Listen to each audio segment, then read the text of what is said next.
We are here at Southside Strength and Fitness in Sandyford in Dublin, Ireland to preview UFC 181, which goes down this weekend at the Mandalay Bay Event Centre in Las Vegas, Nevada. 2 world title fights on the line.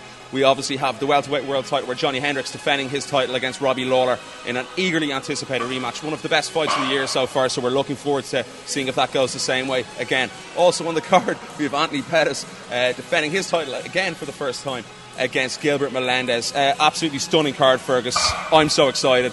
What about yourself? Pretty excited too, especially obviously for the 2 main events. I mean, I don't think you can call Pettis and Melendez a co-main event. It's 2 main events, potentially 2 25-minute, 5-round championship fights, so lots to look forward to. Yeah, there's obviously a prelim card kicks off early on, and we have Raquel Pennington that was obviously supposed to be fighting Holly Holm, which is it's a big loss not to have Holly on the card, but a really exciting fighter as well. Yeah, I like Rocky Pennington. I thought she was excellent in the house.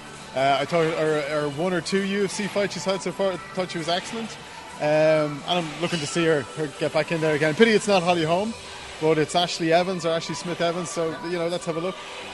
And also obviously we have Uriah Faber headlining the prelim card up against Francisco Rivero. It's an important time for Uriah as well to sort of get that winning streak going again, because of the fact that his good buddy and his good pal TJ Dillashaw is champion. He's obviously not going to fight him. They don't want to fight each other. But there's a certain Dominic Cruz knocking around the division now as well, which I personally think down the line is going to become the next bantamweight champion, possibly in January or February. So it is important that Uriah stays relevant to the division. Yeah, I don't know about Uriah Faber. I think he's a spent force at bantamweight. I'm not sure what going back up to featherweight gets him. I think he's too good to be cut, but we've seen fighters like Yushin Okami and Jake Shields get cut by the UFC, who are great fighters, winning fights, but they get cut because they're not the right fit maybe, or they're not going to make a run for the title again. So Uriah Faber's in that kind of Okami country place, but I hope he hangs around for another few fights anyway. Yeah, I'd love to see Uriah hang around and see what happens in the bantamweight division. It's obviously with Dominic back in the division, it's gone from strength to strength. But let's stick to what's going to happen this Saturday night. Moving on, the main card, obviously it's a huge night. There's so many big fights, Fergus. We have first of a guy I spoke to during the week, Tony Ferguson up against Abel Trujillo. That fight in me on paper is definitely flying underneath the radar. It hasn't been talked about too much, but that's a potential fight of the night. Yeah, I can't. Not so sure. No, because I can't see past Ferguson in this one. I think he's too good for Trujillo. Trujillo's a great fighter, good scrapper. He won't, you won't get him out of there easily.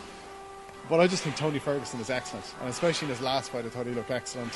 And I see him stopping Trujillo. Maybe not in the first round, but I think he'll stop him. Trujillo's obviously a big guy. He's a huge lightweight. He cuts a lot of weight to get down to 155. But, we have that sense of that the amount of weight cutting that he does cut. He's a guy that tends to tire in the latter rounds. We saw that beautiful knockout of Jamie Varner in a wonderful fight. I think it was, believe it, UFC 171, I think it was, around the time Tony Ferguson had his last outing. But a guy like Tony Ferguson, he's so well versed. He's a guy that's won the Ultimate Fighter, I think it was 13. He's a guy, he's a jiu-jitsu practitioner under Eddie Bravo. He's really good in his stand-up. He's, his base is wrestling. His stand-up has really come on since today's on fight, but he's matured as a person more than anything. And I go along with you. I think he dominates this fight, and from start to finish, and does win it. But you never know what Abel Killer Trujillo. And he's knockout power. Yeah, it's going to be a scrap. Like you say, I think Trujillo might have a gas tank issue. Lots of beef there, needs oxygen. Can he feed it? And then all the stuff you listed off there, Trujillo, excellent striking, great jits, good wrestling. I think it's Ferguson's fight, it's fair to say. I think he's 4-9. That's who I like in that one. Yeah, 4-9 in the bookies. So if you're going to have a punt, could be worth the bet there, and probably an accumulator. We'll talk about that later on. The co-main event of the evening, it's Anthony Showtime Pettis defending his title for the first time since defeating Benson Henderson in his hometown of Milwaukee to earn that victory. A long time ago, in fairness, over a year and a half ago, he goes up against Gilbert El Nino Melendez. It's actually Melendez's first fight in Las Vegas, Nevada, which I find crazy stat. What a fight we have in store on Saturday night. It's a real barn burner. It's one of these fights that you could see potential of being fight of the year. Yeah, it could, really could, and especially because Gilbert Melendez is one of the guys in it, and he does not do boring fights really. Certainly, anyone who saw the trilogy, I think it was with Josh Thompson in Strikeforce, excellent fights, including the one he lost. It was a brilliant fight. His war with Diego Sanchez, ridiculous fight. Nobody gave Sanchez a prayer, but it looked like Melendez was all over that fight until the last kind of round and a half. So I think especially because of how tough Melendez is, like you say, this could be fight of the year. What we have on the other side of the docket is an unbelievably skillful fighter in Anthony Pettis. A guy who has so many different ways to get people out. We saw the Showtime kick last fight, his last title defence in WEC. Showtime kick beats Ben Henderson. Comes back into the UFC, or comes into the UFC, a couple of fights. It's a beautiful little knee. Rematches Ben Henderson and gets him out with an armbar, which I think, I won't say nobody thought he had any ground game, but I don't think anyone thought he'd have as good a ground game to get.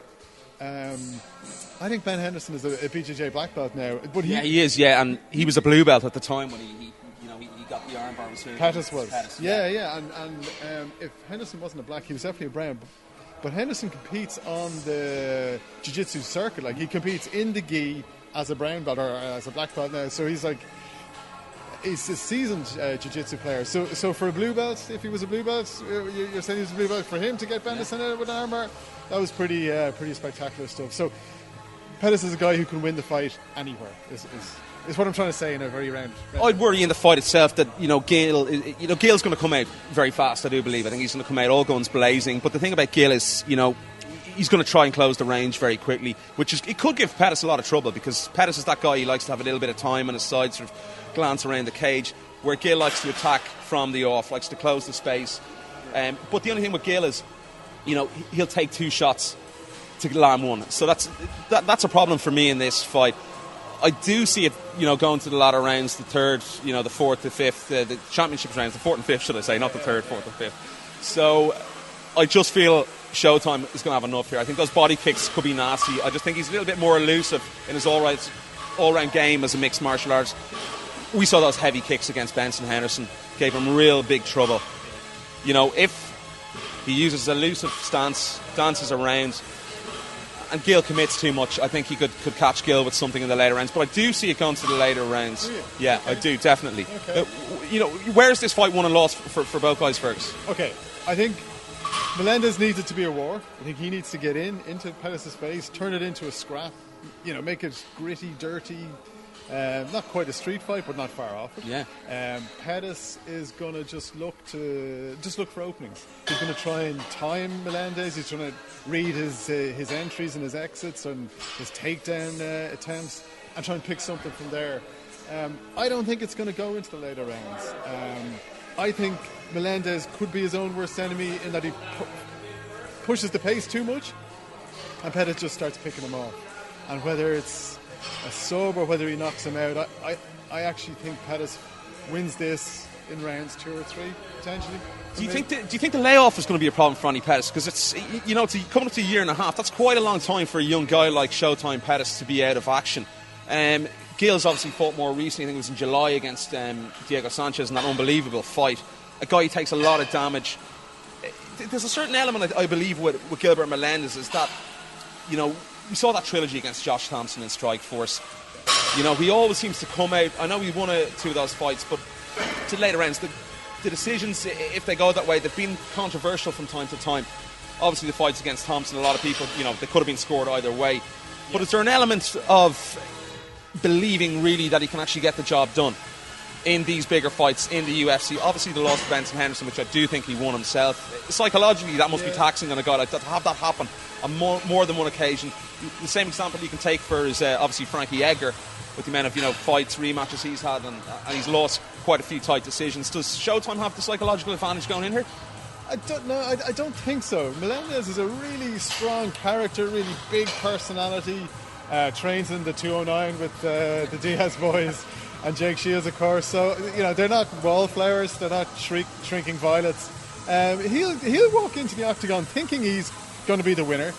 and believing that and trying to execute whatever game plan he comes up with to make it happen. I don't think psychology or confidence or anything like that would play into Melendez's performance. Yeah, it's going to be a really interesting fight. So, Fergus, ultimately, who are you going in this fight? I'm going to go with Showtime. I believe he's going to edge out something. I can see it, obviously, as I said, going to the later rounds. I believe we're looking at championships rounds, 4th and 5, possibly all the way. But I do see Anthony Pettis just edging out. I think some of those kicks and his elusiveness might just be a little too crafty for sort of the work ethic and spirit and relentless pressure that Gil Melendez is going to throw at him.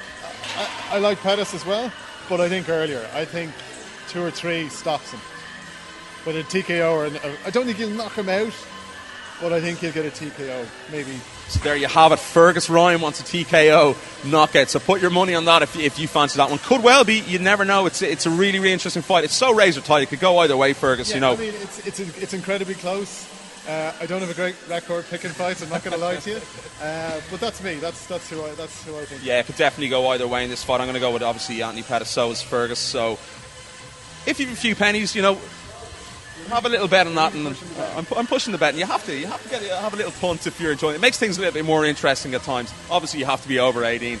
So, no, really exciting fight altogether. It could go either way. But I think the world of mixed martial arts is really looking forward to.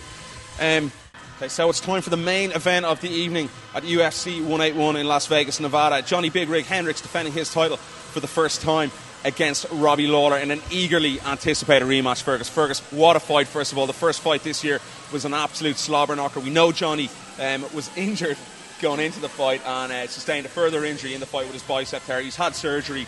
He says he's back fit. He's walking around, actually speaking to him a couple of weeks ago, he's walking around a lot lighter this time out.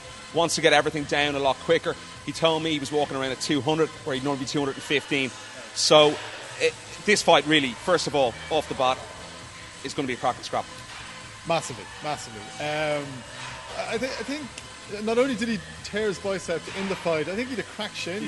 Yeah, that's correct. So, I mean, that's how tough that guy is. I think most of us would have been laid up in hospital if we had a cracked shin. So, yeah, fantastic fight. I'm really enjoying the second coming of Robbie Lawler, if you want to call it the second coming. Phenomenal story. He's had a few second comings, but his second time in the UFC has just been amazing. To see what a guy who debuted in 2002 as an 18-year-old, all the stuff he's done through his career, fought up at almost light heavyweight, at a catch weight 195 pounds at one stage, and he's now like destroying welterweights as just the best version of Robbie Lawler we've ever seen. It's fantastic. And then you have Johnny Hendricks, who's been just laying waste to anyone the UFC puts in front of him. Unbelievably close fight with GSP. He lost that, unfortunately, for Johnny, obviously. Great fight with Robbie Lawler, where he gets the belt. And a lot of people thinking, well, he deserved it because of his showing it with GSP. Maybe a lot of people thought he won that fight. So, I mean, it's just teed up for a cracker, isn't it? I mean, it's going to be a great fight. It's a fantastic fight, but the one thing, obviously Johnny's... laid low, hasn't fought in quite some time, obviously, with those injuries, Fergus. It's only 8 or 9 months, though. It is, yeah. It's not as long as we would have thought, but it's quite long for quite an active Johnny Hendricks over the last couple of years. And I know he's a lot of problems getting down to that 170 weight limit. Obviously, I just mentioned there that he's, getting down and cutting weight a lot sooner than he normally does. Looking at that, and we saw the fight for Robbie Lawler against Matt Brown, an incredible scrap. Is that sort of a psychological advantage for not psychological, more of an advantage momentum advantage for Robbie Lawler going into this scrap? Could be. I don't think anyone, well, naturally enough, the most upset fella after the last Hendricks Lawler fight was Robbie Lawler. Disgusted that it basically got away from him in the last minute of the last round. The takedown was all decisive to decide it. And I think it was a good call, in fairness, because you look at a guy like Johnny Hendricks and you look at the knockout power he has, and obviously the problem with the torn bicep in the second round. When you have a guy like Robbie Lawler, the one thing I'd say with Robbie is, he sometimes misses his chances to put guys away when he really should be a little bit more. I know his nickname is Ruthless, but sometimes there is a point where Robbie, he sort of smiles and laughs and sort of takes the back foot and more sort of enjoys it than trying to actually get in there and be clinical and get the finish. Yeah, I think he was probably guilty of that a little bit in the Hendricks first 2 rounds. Had Hendricks in trouble, had him rocked. You would have loved to see him, just rush in and but he didn't. He was patient, and he was kind of like Hendricks in the GSP fight, where Hendricks was very patient and had GSP rocked and didn't rush in and try and finish him. So lots of learning for both guys in the downtime, or the downtime for Hendricks, and lots of learning for Lawler in the 2 fights he's won since then. So I mean, it's teed up, It's teed up beautifully, and an absolutely cracking fight ahead. But ultimately, the question we must ask: who's going to walk away on Saturday night with that welterweight title and move on? It's one of the most stacked divisions in the UFC. We've an ultra talented, Johnny Hendricks. The guy's been knocking out people left, right, and centre. We haven't really seen too much of his wrestling. We have probably a little bit in the last fight for the takedown. Hasn't needed to do it, but I feel on a level that Johnny has sort of 1 or 2 more tools than Robbie. Robbie's very good on the inside, but he's not going to get that chance, I don't think, this time. With Johnny obviously ripping his bicep, you could tell in the last fight that he wasn't protecting himself. He was taking a lot of shots on the inside, hooks and jabs from Robbie Lawler. He couldn't use his his right hand, and that's obviously a huge disadvantage for Johnny Hendricks. And he's healed up now with the cracked shin, as we've mentioned as well, going in. I think, in my personal opinion of this fight, that we're going to see a better Johnny Hendricks than we saw last time. And I'm going to look for the finish, Fergus. Again in the championship rounds, 4th, 5th round, possibly a decision again. But possibly, I think Johnny could put away Robbie here. You're going to Hendricks. I'm actually going to go the other side. I think Lawler has he's been active. He's 2 wins under his belt. He's been learning. He's been motivated by the fact that he lost the fight in the last minute of the last round of the 5-round war. I love the Robbie Lawler story, the second coming of him. So you're buying into more the story than the fight? Possibly. Possibly. But I think, well, first of all, we haven't seen too much of Johnny Hendricks wrestling. He hasn't needed it. Robbie Lawler has fantastic takedown defence. So if Hendricks does switch it up and go wrestling and try to take him down, can he actually take Lawler down? Lawler has KO power, and he rocked Hendricks in the first couple of rounds in their first fight. Now Hendricks, of course, has knockout power as well, but I just think Lawler will be a bit more clinical, a bit more executioner-like, and I think he stopped Hendricks. I think it's an incredibly close fight. Another one that could go either way. It's razor tight. But if you look at it, Johnny Hendricks, he's lost out for so long. Obviously, the GSP felt he should have been the champion there. That's obviously going to haunt him a little bit. I don't care what Johnny Hendricks says. I've spoke to him recently. He said it's something that he considered taking that rematch, but that was something that played on his mind. But the interesting thing to see now that he is champion, and it's his first rematch of his career, is against Robbie Lawler. It must be a little bit different. When I spoke to him, you could get a sense that he didn't really want his first title defence to be Robbie Lawler. Do you think psychologically now that he's the hunted and not the hunter, that could play into the equation? Yeah, it could do, because like you say, he was the hunter, if you like. He was the guy coming up asking for the big fights, getting them and knocking fellas out, and then he gets GSP, the biggest fight of them all. He thought he did enough. A lot of people thought he'd done enough. I think it took me maybe a second or third watch to realise, I'm probably happy enough with the decision that GSP won. And now, it's role reversal. Lawler's the guy hunting, coming up looking for Hendricks' scalp. So it might. Now look, Johnny Hendricks wrestled Division 1, NCAA Division 1 for 4 years, All-American 4 years, won the Division 1 twice. I don't think pressure's going to get to that guy. I think he knows what performing at an elite level consistently is all about. I don't think pressure's going to get to him. And he lost his last ever fight. It was the first loss of his wrestling career. There's interesting stuff. Psychologically, that's probably one that will stand to him in the future as well. But it really is an intriguing fight. So, ultimate outcome, Fergus. Are we going to see a finish? Are we going to? We are going to see a finish. I think Lawler finishes him. I don't think we're going to need 5. I think Lawler finishes him before 3. It's a bold call, but anything can happen. An absolutely cracking card this weekend. I'm going to go with Johnny Hendricks' decision. I finally put my head in that, but I'll probably change my mind tomorrow, so you never know. Obviously, before we get out of here, you can watch all the action unfold this weekend on BT Sport for people in the UK and Ireland, and obviously on pay-per-view in the US and prelims on Fox Sports in the US. So big thanks to the guys here at wonderful gym around the Southside Strength and Fitness. So no, it's a fantastic place for anyone who wants to train MMA as well. You know, really good setup here. So do come down to Sandyford and check it out. I think they have a Facebook page, all that. So you can catch myself and Fergus, obviously, on our respective platforms. He's obviously with Satanta MMA. I'm with TalkingbrawlsMMA.com. You can listen to both our podcasts. Subscribe, download, all that. In a couple of weeks' time, with more UFC previews of sort of the bigger cards that are going to be taking place over the next few months, which is absolutely plenty coming up. Obviously, end of December. And January is a hugely stacked month. So big thanks to you guys for checking out the video, and we'll catch you next time.